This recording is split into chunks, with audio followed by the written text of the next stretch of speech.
सन 566 ईस्वी में गुहिल ने गुहिल वंश की स्थापना की थी, लेकिन गुहिल वंश का वास्तविक संस्थापक पप्पा रावल को माना जाता है। पप्पा रावल के पिता का नाम नागादित्य था। जब नागादित्य की मृत्यु हुई तो पप्पा रावल को एक ऋषि ने पाला था, जिनका नाम था हारित ऋषि। पप्पा रावल का मूल नाम कालभोज था। ऐसा माना जाता है कि हारित ऋषि के आशीर्वाद से ही उन्होंने सन 734 ईस्वी में मान मौर्य को, जो कि मौर्य राजा थे, उन्हें पराजित किया था और मेवाड़ में गुहिल साम्राज्य की स्थापना की। हारित ऋषि ने ही उन्हें पप्पा रावल की उपाधि दी थी और बाद में वह पप्पा रावल के नाम से ही प्रसिद्ध हुए। वैसा कहा जाता है कि पप्पा रावल काफ़ी लंबे चौड़े विशालकाय शरीर के थे।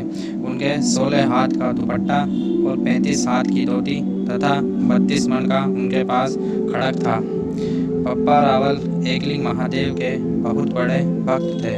उन्होंने उदयपुर में एकलिंग महादेव के मंदिर का भी निर्माण कराया। वे अपने आप को मेवाड़ का शासक नहीं मानते थे, बल्कि महादेव को ही मेवाड़ का शासक मानते थे और उन्हीं की आज्ञा लेकर मेवाड़ से बाहर जाते थे।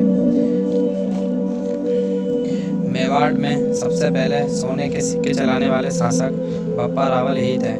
उन सिक्कों में कामधेनु, जो कि एक गाय होती है, और शिवलिंग, सूर्य तथा दंडवत प्रणाम करते हुए व्यक्ति का चित्र आदि देखने को मिलते हैं।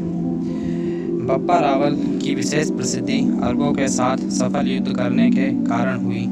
जब सन 712 ईस्वी में मोहम्मद बिन कासिम ने राजा दाहिर को परास्त किया और राजा दाहिर से सिंध को जीत लिया, उसके बाद अरबों ने चारों ओर से हमला करना शुरू कर दिया। अरबों ने मारवाड़, मालवा, गुजरात, मेवाड़ आदि स्थानों पर कब्जा कर लिया था।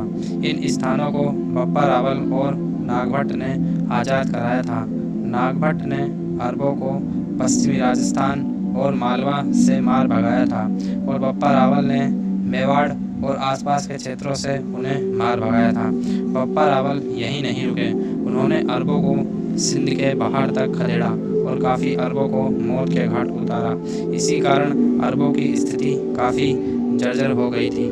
पप्पा रावल मुस्लिम सेना को हराकर गजनी तक पहुंच गया और गजनी के राजा सलीम को हराकर अपने भांजे को गजनी का राजा बना दिया था। पप्पा रावल की प्रसिद्धि का अंदाज़ा आप इसी से लगा सकते हैं कि पाकिस्तान का प्रमुख शहर रावलपिंडी पप्पा रावल के नाम से ही प्रसिद्ध हुआ। सन 753 ईस्वी में पप्पा रावल का निधन हो गया। उनका समाधि स्थल नागदा में स्थित है और उस स्थान को पप्पा रावल के नाम से ही जाना जाता है। दोस्तों, अगर आपको हमारी वीडियो अच्छी लगे तो लाइक कीजिए और अगर चैनल पर नए हो तो सब्सक्राइब कीजिए। धन्यवाद।